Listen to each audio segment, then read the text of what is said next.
Electric current तक हो गया था। आज ये करो तो एक बार define 1 ampere of electric current. Define 1 ampere of current.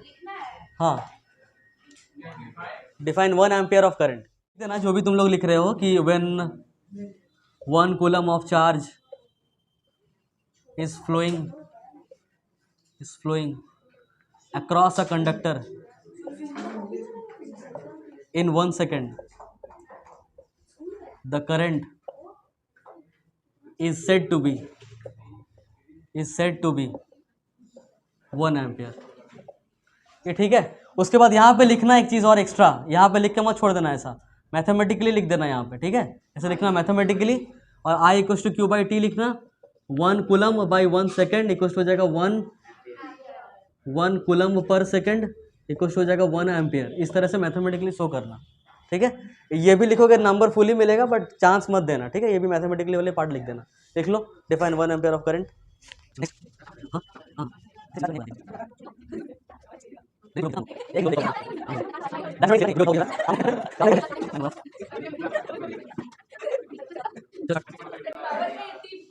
Solve करके दिखाओ, सॉल्व करके दिखाओ।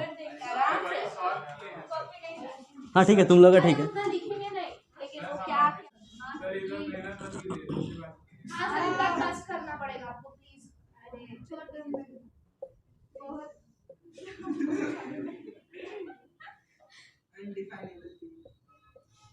कितना आया बताओ। 6.25 ये भी एक इम्पोर्टेंट क्वेश्चन का पोटेंशियल रखता है। यहाँ पे क्या लगा, कूलम लगा है, इलेक्ट्रॉन सही है। इसके बारे में अगर कोई पॉजिटिव चार्ज है, पॉजिटिव चार्ज, ठीक है, सुनना ध्यान से ये वाला बात। पॉजिटिव चार्ज अपने से जो इलेक्ट्रिक फील्ड निकालता है, वो कैसे निकालता है electric field? Away from it और टुवर्ड्स इट। क्या निकालता है? Away from it.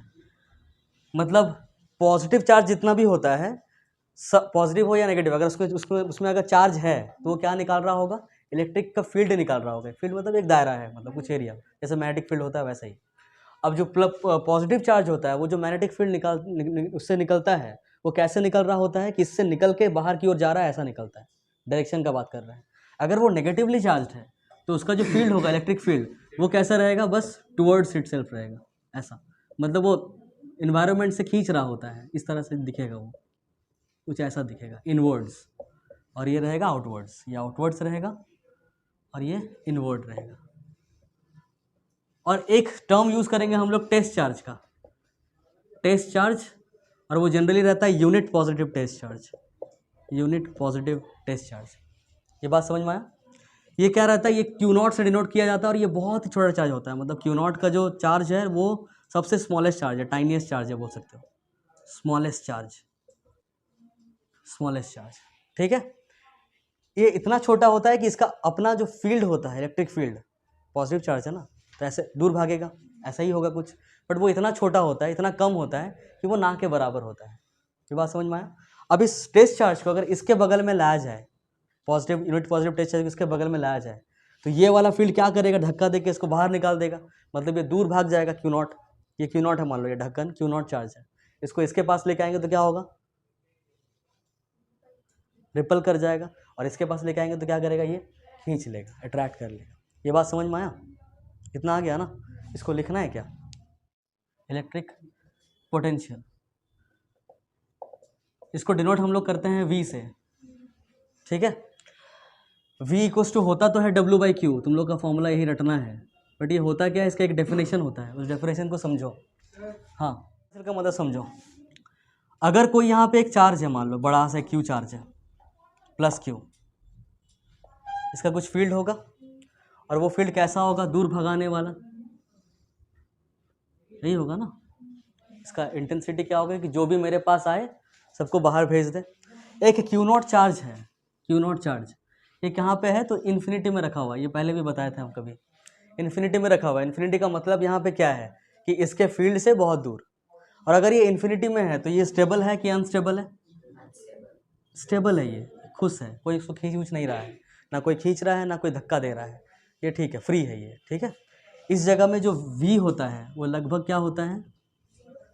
V क्या होता है? 0। ये बात समझ में आया? मतलब इसके पास जो पोटेंशियल एनर्जी है वो कितना है, 0 है। पोटेंशियल एनर्जी का मतलब समझ में आया? पोजीशन के वजह से जो एनर्जी आता है। जैसे मान लो एक एरो का बात करेंगे, तीर का बात करेंगे, नॉर्मल अगर हाथ में लेकर रखे हो उसके पास पोटेंशियल एनर्जी कितना है, 0। जैसे ही उस इसमें घुसाओगे, धनुष में घुसाओगे और खींच दोगे तो स्ट्रिंग को खींचने की वजह से क्या हो जा रहा है, उसमें स्टोर हो जा रहा है, पोटेंशियल एनर्जी स्टोर हो जा रहा है। बस इसी तरह से ये फ्री है, अभी तक फ्री है। इसमें अगर कोई अभी खिंचाओ या फिर ऐसा कोई धक्का वक्का कुछ नहीं मिल रहा है, तो इसका वी क्या हो जा रहा है, 0। अब धीरे धीरे इसको लाया जा रहा था, इसको धीरे धीरे कहाँ लाया जा रहा था, इधर इसके पास। तो इसको जैसे ही लाया जा रहा था यहाँ पे धीरे धीरे, तो क्या हो रहा था, इस पर एक फोर्स लग रहा था, किधर की ओर, उधर की ओर। ये क्योंकि ये इसको क्या कर रहा है, ढकेल रहा है ना, इसको उधर की ओर एक फोर्स लग रहा है, force due to charge Q, F Q बोलते हैं। तो हमको किधर फोर्स लगाना पड़ेगा इसको और इधर लाने के लिए, इस तरफ, मतलब इस तरफ हमको लगाना पड़ेगा फोर्स, एफ एक्सटर्नल बोलते हैं इसको। ये बात समझ में आ रहा है? ये जो हम फोर्स लगा रहे हैं ना, वो जस्ट अबव ये है, मतलब इससे थोड़ा सा ही ज़्यादा। मतलब जो एफ एक्सटर्नल है, एफ एक्सटर्नल है वो बहुत, वो ज़्यादा तो है एफ क्यू से, एफ क्यू से ज़्यादा तो है, बट कितना ज़्यादा है, कितना ज़्यादा कि जो डेल्टा एफ होगा, दोनों के बीच का जो डिफरेंस होगा वो लगभग क्या होना चाहिए, 0, लगभग 0। मान लो अगर ये इस पर अगर फोर्स लग रहा है कुछ 2 न्यूटन का, तो हम कितना फोर्स लगाएंगे, 2.00000001 न्यूटन। तो डिफरेंस कितने का आया, 0.00001 न्यूटन। तो 0.00001 जो है वो लगभग क्या है, 0 ही है। ये 0 क्यों किया जाता है, क्योंकि कैलकुलेशंस को सही करने के लिए। क्या कैलकुलेशन का दिक्कत है इसमें, क्योंकि अगर एफ, ये नेट फोर्स एक्चुअली, डेल्टा जो ये एफ दिख रहा है ये नेट फोर्स है। नेट फोर्स में समझ में आ रहा है? जैसे मान लो हम किसी ब्लॉक को इधर खींच रहा है 8 न्यूटन से, कोई उधर खींच रहा है 2 न्यूटन से, तो ये किधर जाएगा, इधर ही जाएगा। 8 नहीं, इधर 8 है, इधर 8 है, तो 8 की तरफ जाएगा, कितना से जाएगा, 6, 8 - 2 6, मतलब 6 न्यूटन से उधर चला जाएगा वो। ये बात समझ में आया? इसी को हम लोग क्या बोलते हैं, एफ नेट बोलते हैं ना। तो यहाँ पे एफ नेट कितना आ रहा है, लगभग 0 आ रहा है। एफ नेट को लगभग 0 क्यों किया गया, क्योंकि अगर एफ नेट 0 नहीं करता तो उसमें कुछ एक्सेलरेशन आ जाता, ये पता है ना। एफ इक्वल्स टू क्या होता था, एम ए। अगर फोर्स तुम्हारा 0 नहीं है, एम भी 0 नहीं होता है, तो एक्सेलरेशन कुछ ना कुछ आ जाएगा। If there is some external force then there must be some acceleration. और अगर इसमें एक्सेलरेशन आ गया, इन केस अगर इसमें एक्सेलरेशन आ गया, तो पूरा का पूरा जो कैलकुलेशन है वो काफ़ी कॉम्प्लिकेटेड हो जाएगा। इसलिए जो कंसिडर किया गया वो कैसा कंसिडर किया गया कि एफ नेट को क्या रखना है, लगभग 0 रखना है। और एफ नेट अगर ये 0 हो गया तो 0/m, एक्सेलरेशन भी क्या रहेगा, 0। तो एक्सेलरेशन भी देयरफॉर लगभग में क्या हो जाएगा, 0। समझ में आ रहा है? तो इसको इसलिए बोलते हैं हम लोग, इसको जो ला रहे हैं बहुत धीरे धीरे ला रहे हैं, बहुत धीरे धीरे ला रहे हैं, बहुत ज़्यादा धीरे धीरे। और एक्सटर्नल जो है वो एकदम हल्का सा इससे ज़्यादा किए हैं, ठीक, ताकि क्या रहे, एफ नेट 0 रहे। आगे सुनो, अब इसको जैसे धीरे धीरे यहाँ पे ला रहे हैं तो पूरे रास्ते में हम फोर्स लगा रहे हैं, पूरे रास्ते में यहाँ से लेके यहाँ तक लेके आए, मान लो पॉइंट ए तक लेके आए, Q0 को पॉइंट ए तक लेके आए, हम फोर्स लगाते हुए आ रहे थे। धक्का ऐसे लग रहा था ना कि हम ऐसे खींच के ला रहे थे, खींच के ला रहे थे इसको धीरे धीरे, और ये उसको, ये वाला जो चार्ज दिख रहा है उसको उधर ढकेल रहा है। तो हम जब ला रहे हैं तो हमको फोर्स लगाना पड़ रहा है, ताकत लगाना पड़ रहा है। अब बताओ, जैसे जैसे हम नज़दीक आ रहे हैं इसका, तो ये ताकत हमको लगातार पूरे रास्ते में सेम लगाना पड़ेगा कि ताकत बढ़ाते रहना पड़ेगा। सामने डिस्टेंस जैसे जैसे घटेगा तो इसका ताकत और ताकत से खींचेगा, और ताकत से खींचेगा, अगर सॉरी भगाएगा अगर ताकत से, तो हमको ज़्यादा ताकत लगाना पड़ेगा। मतलब मेरा फोर्स पूरे रास्ते में क्या हो रहा है, बढ़ते रह रहा है, इंक्रीजिंग फोर्स है ये। एक तरह का बोलने, ये नहीं बोल सकते हो कि तुम्हारा जो फोर्स है वो कांस्टेंट है, बोल सकते हो क्या, नहीं बोल सकते हो। ये फोर्स एक वेरिएबल फोर्स है, बात समझ में आ रहा है? बट यहाँ पे जो नेट फोर्स है उसके साथ क्या हो रहा है, नेट फोर्स के साथ क्या हो रहा है, वेरिएबल कांस्टेंट रह रहा है नेट फोर्स, क्योंकि ये तो लगभग में 0 ही जा रहा है ना। बात समझ में आ रहा है क्या? अभी यहाँ से यहाँ तक जब फोर्स लगा के हम आए, इसका मतलब पक्का कुछ ना कुछ वर्क डन हुआ होगा। तो इसी वर्क डन को हम लोग क्या बोल देते हैं कि वर्क डन इक्वल्स टू क्या हुआ है, F × S। साथ में कॉस थीटा भी आता होगा, तुम लोग को पता है कॉस थीटा इस केस में कितना डिग्री है, 180 है। सही से देखो, सही से बताओ, ये देख के नहीं बताओ थीटा कितना है।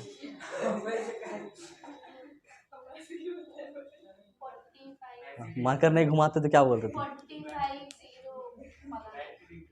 90 डिग्री। सौरभ, नेट फोर्स किधर लग रहा है, इधर कि उधर? इधर लग रहा है ना, और ये जा किधर रहा है, उधर ही जा रहा है ना। कितना एंगल है? 0 डिग्री। समझ में आ गया ना? ये कितना हो गया, एफ एस हो गया। एफ कितना है बताओ यहाँ पे? हाँ हाँ, नेट फोर्स नहीं, जो भी एक्सटर्नल फोर्स है वो बता दो।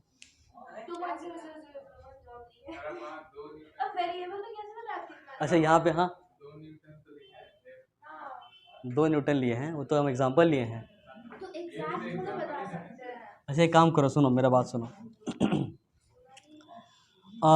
वर्क डन जो होता है, सॉरी जो तुम्हारा वी है, वी इलेक्ट्रिक पोटेंशियल, यहाँ पे जैसे ही लेके आए, ये वाला 11 का कहानी में जा रहे थे, सॉरी, क्योंकि यहाँ पे एफ का फिर लिखना पड़ता है हमको, वो वाला 1/4 पाई एप्सिलॉन नॉट, तुम लोग कभी सुने होगे तो, हुआ ना। ये Q1 Q2 by are square, ये सुने हो? ये स्कूल में किसी किसी का पढ़ाया होगा, डीपीएस में पढ़ाया होगा, दिल्ली पब्लिक में पढ़ाता है ये सब चीज़। हाँ क्योंकि हमको पता है। दिल्ली पब्लिक में और डीएवी में दोनों जगह पढ़ाता है, क्योंकि वो लोग साइंस ओरिएंटेड होता है, क्योंकि क्लास वो लोग चाहता है कि 11-12 में साइंस के बच्चे ज़्यादा आएँ, इसलिए वो लोग साइंस पे फोकस करता है और डिटेल्स में पढ़ाता है। हाँ हाँ है वही वाला, कूलम्ब्स लॉ चीटिंग किया था, ग्रेविटेशनल का, न्यूटन का। सुनो मेरा बात सुनो, अभी यहाँ पे जैसे ही आया, इसको पकड़ के रखना पड़ेगा, छोड़ देंगे तो क्या हो जाएगा, तुरंत भागेगा उधर। ये बात समझ में आया? तीर जैसा ही हुआ, तीर जैसा, जैसे तीर में से खींच के रखते हैं, वैसे ही इसको यहाँ से खींच के रखे हुए हैं, जहाँ छोड़ेंगे निकल लेगा। क्यों निकल लेगा? क्योंकि इसके पास अभी क्या है, पोटेंशियल एनर्जी है। ये बात समझ में आया कि नहीं आया? इसके पास अभी पोटेंशियल एनर्जी है, ठीक है। इसी को हम लोग क्या बोलते हैं, इलेक्ट्रिक पोटेंशियल। बात समझ में आया? इलेक्ट्रिक पोटेंशियल क्यों? क्योंकि एक तरह का चार्ज हो रहा होता है, इसलिए इलेक्ट्रिक का नाम दे दिया गया, और इलेक्ट्रिक चार्ज के वजह से ही ये पोटेंशियल आया है यहाँ पे। अगर ये ग्रेविटी की वजह से होता, जैसे कि ये मार्कर को उठा के ऐसे रखे हुए हैं, ये आ जा रहा है नीचे, जिसके पास भी अभी पोटेंशियल है, जिसको बोलेंगे हम लोग ग्रेविटेशनल पोटेंशियल। बट अगर चार्ज की वजह से हो रहा है तो क्या बोलेंगे, इलेक्ट्रिक पोटेंशियल। ठीक, इलेक्ट्रिक पोटेंशियल का मतलब वी। जनरेट कैसे हुआ ये वी? तो वर्क डन किए, किस पे किए, चार्ज पे किए, पर यूनिट चार्ज। इसलिए फॉर्मूला क्या बना, V = W/Q। ये सब पे अभी नहीं जा रहा है, ये सब जाना पड़ेगा तुम लोगों को बाद में, ये क्लास 12 में पढ़ोगे डिटेल्स में, पूरा इंटीग्रेशन आता है इसमें। तो V = W/Q। W का मतलब यहाँ पे क्या आ गया, 1 जूल, Q का मतलब 1 कूलम, तो V = क्या हो जाएगा, हाँ मतलब जूल पर कूलम हो जाएगा, और जूल पर कूलम को ही हम लोग क्या बोलते हैं, वोल्ट बोलते हैं, मतलब इसका यूनिट भी क्या है, V। ठीक है, इसको लिख लो। अब कैसे इसको डिफाइन कैसे करेंगे, इसको डिफाइन ऐसे करते हैं, सुनो, जो अभी कहानी सुना है ना, वही कहानी को लिखना है कि व्हेन डिफाइन इलेक्ट्रिक पोटेंशियल पूछेगा तो बोलेंगे when a unit positive test charge is, क्या बोलो आगे, बोलो क्या ब्रिंगिंग वाला था, बोलो, किसी को याद नहीं? The minimum, it is the minimum amount of work done की एनर्जी। क्या लिखे, दोनों एक ही बात है, बोलो क्या लिखे, work done. It is the minimum amount of work done, क्या करने में, वर्क किस पे किए, उस टेस्ट चार्ज को यहाँ से वहाँ ले जाने में, यही ना वर्क डन हुआ। तो बोलेंगे it is the minimum amount of work done in bringing किसको, in bringing the unit positive test charge. कहाँ से कहाँ, from infinity to that point. Book में लिखा होता है ऐसा, to that point. That point क्या पॉइंट, व्हिच पॉइंट, ऐसा मत बोलना, टू दैट पॉइंट बोलना, infinity to the point where magnetic field, electric field, हाँ वेयर इलेक्ट्रिक फील्ड एग्जिस्ट, बस ये लिखना, ठीक है। इन्फिनिटी टू दैट पॉइंट, ये 2 है।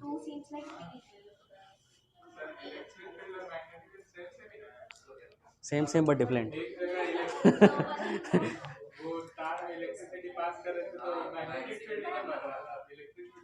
अरे एक दूसरे का परपेंडिकुलर होता है, उसका वेव ऐसा ऐसा का जा रहा है तो उसका वेव ऐसा ऐसा जाएगा, ऐसा बोलेंगे, ऐसा ऐसा है ना, मान लो, तो ये वाला ऐसा इस प्लेन में जाएगा, ऐसा अलग प्लेन में, प्लेन खाली से ऐसा होगा।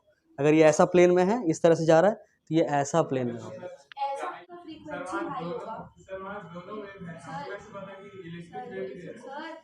इसका यूनिट क्या हो जाएगा? ऐसा यूनिट फिर से बता दो। यूनिट ऑफ वी वोल्ट हो रहा है, और इसका फंडामेंटल वाला बता दो। जूल पर कूलम। Define 1 volt.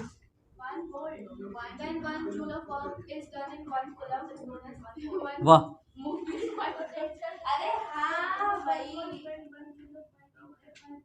when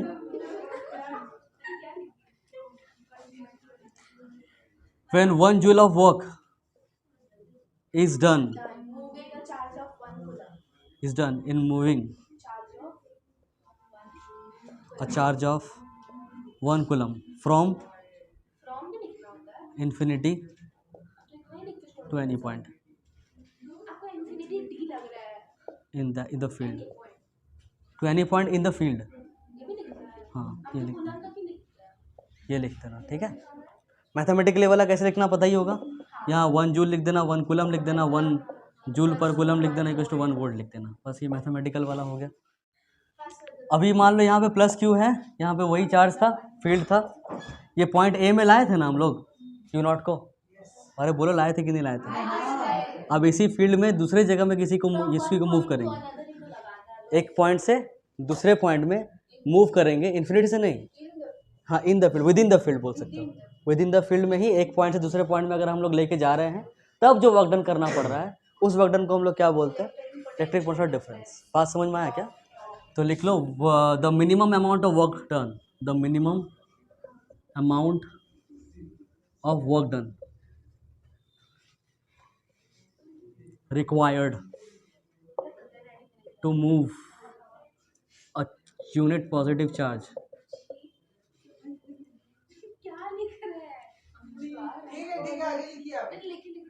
और ब्राह्मण साइड इफेक्ट्स दे रहा है।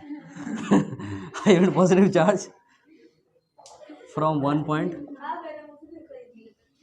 to another within the field।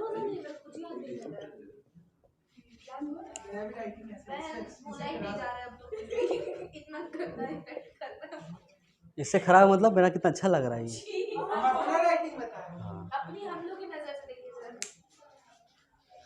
गर्मी नहीं लग रहा आपको? हाँ, लग तो रहा है।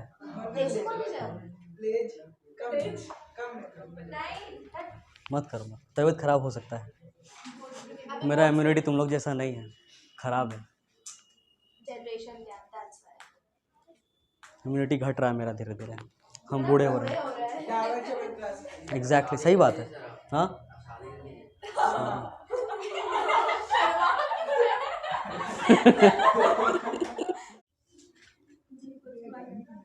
वाह। एक्सपेरिमेंट सुनो, एक्सपेरिमेंट ओम्स लॉ वाला।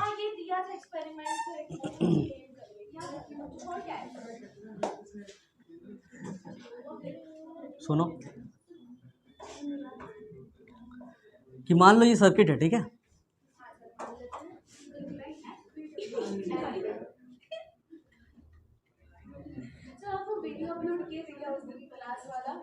वो सर अभी तक अपलोड एडिट नहीं कर पाए हैं। डाल देंगे, उसमें क्या है, हमको कौन डाल दिए तो ऐसे कौन बोलता है? अरे आप वीडियो शुरू से देखिए, वो बहुत अजीब, आप शुरू से देखिए वीडियो सैटरडे वाला। अच्छा, सर राहुल सर वाला? राहुल सर वाला कंट्रोल कोऑर्डिनेशन वाला चैप्टर पार्ट 2। वो तो डल चुका है हमको लग रहा है। हाँ, डायरेक्ट नहीं, वही एडिट किए हैं, वो पता नहीं क्या एडिट किए हैं। हाँ,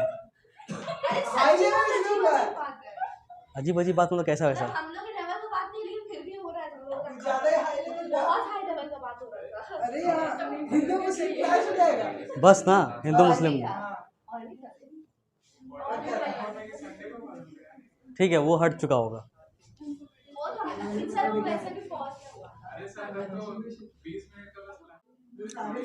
सुनो, तो यहाँ पे एक V1 लिया गया, ठीक है। V1 बैटरी लिया गया, उसका कुछ वोल्ट होगा, मान लो 2 वोल्ट है, ठीक है। तो यहाँ पे जो करंट आ रहा होगा I1, वो दिखा गया होगा, हाँ ठीक है, ले लेता है 4 एम्पियर। फिर थोड़ा देर बाद इसका वोल्टेज को चेंज किया गया, 4 वोल्ट कर दिया गया, तो देखा गया जो I2 आ रहा है वो कितना आ रहा है? 8 एम्पियर आ रहा है, 8 वोल्ट नहीं 8 एम्पियर आ रहा है। फिर V3 कर लिया गया, मान लो कुछ कितना कर ले बताओ, 5 वोल्ट भी कर सकते, कोई दिक्कत नहीं है। तो I3 कितना आ जाएगा, 10 एम्पियर। ऐसा देखा गया एक्सपेरिमेंट से। तो उसको ये पता चला जब इसका ग्राफ प्लॉट किया वो, तो उसको ऐसा दिखा ग्राफ, यहाँ पे मान लो V है, यहाँ पे मान लो I है, ऐसा। अच्छा ये भी एक थोड़ा सा अलग चीज़ है, सुनना, V को यहाँ रखेंगे, I को यहाँ रखेंगे, कि उल्टा भी कर सकते हैं, उल्टा भी कर सकते हैं। स्कूल में क्या कराया गया, ऐसा, ठीक है, हम लोग यही करते हैं अभी।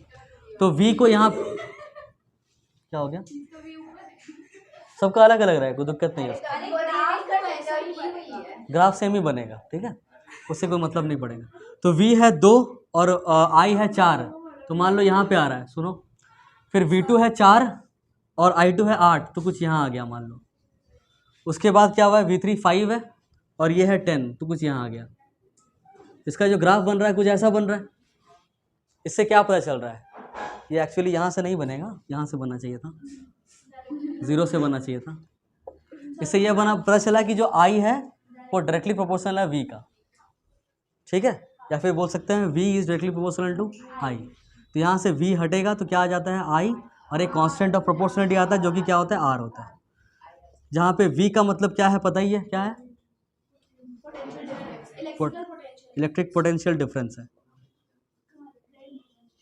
I का मतलब करंट, रेजिस्टेंस, R का मतलब है रेजिस्टेंस। रेजिस्टेंस का मतलब क्या होता था, ऐसा एबिलिटी, हाँ बहुत बढ़िया, ऐसा एबिलिटी ऑफ एनी कंडक्टर और एनी इंसुलेटर और एनी मटेरियल जो करंट के फ्लो को क्या करे, रोक पाए। बात समझ में आया, मत करो बदमाशी मत करो। V इक्वल्स टू IR समझ में आ गया।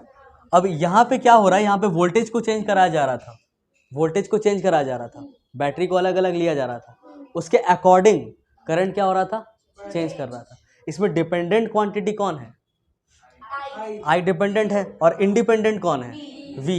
इसलिए V को कहाँ लिया गया है, यहाँ, और I को कहाँ लिया गया है, यहाँ। ये हम बहुत पहले ही बताए थे कि एक्स एक्सिस में हम लोग रखते हैं किसको, इंडिपेंडेंट को, और इसमें रखते हैं डिपेंडेंट को।